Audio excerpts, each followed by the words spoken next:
So today I'm going to show you how to use the dbTransferAttributes.mel script, and what it does is it takes user-defined attributes and breaks them off into a separate controller. I'm using the Henry rig that's being used on Garden City, the short film, and you can find more information about that at gardencitythemovie.com. So as you can see on Henry's face controllers, all of these set-driven key attributes are attached to the same controller. And when you're animating, you might want to break it off to make it easier to control, to animate the face, to animate the mouth separate from the brows and separate from the eyes. So to use the script, it's pretty easy to use. You just go into your mel command line and you type db, or you type source dbTransferAttributes.mel semicolon db make control and transfer, and now you select it all and middle mouse drag up onto the shelf, and it'll ask you if you want to save it as a Python or mel. Save it as a mel. And now you go into your face controls or whatever control you want to break off, and you select the attributes that you want to break off. So here I'm selecting the eyes, and then I just click on the shelf icon and it'll ask me what name I want to name it, and I'm going to name this eyes. You press OK and it'll create a text controller with what you named it, and you could select it and move it where you want it, and it automatically parent constrains it to the controller you selected, so you don't have to do anything there. And now if you look at the eyes, it has all of the controllers, all of the attributes that were on the original, and they're linked up. They're linked up to the original face controllers.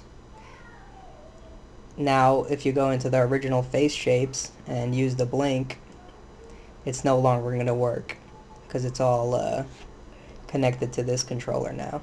And in the same vein, all of the animation that you've already had previously is going to be transferred onto this controller. So you could do this at any point during the animation process, and it'll just break it off and do it that way. And I'll create another controller. I'll create another two to show the rest of the process. So you just select all of the attributes again, click on the shelf icon, type in the name of the controller, and it automatically creates that controller. So now you just move it where you want it, and it's already parent constrained.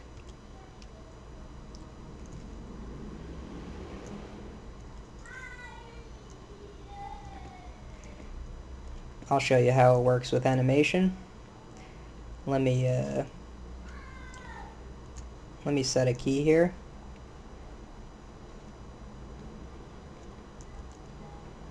So now he smiles, and then he goes into a frown.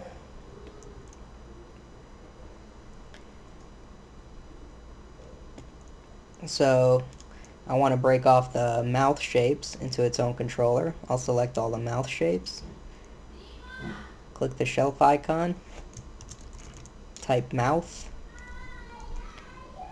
and it breaks it off. And as you can see, it's all still animated. And on the original, all the animation has been transferred, so you're not going to see it there anymore, and these don't control it anymore.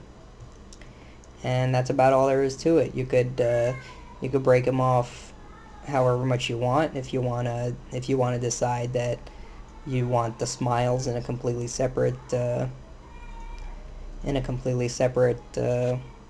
control, you just select the smiles again,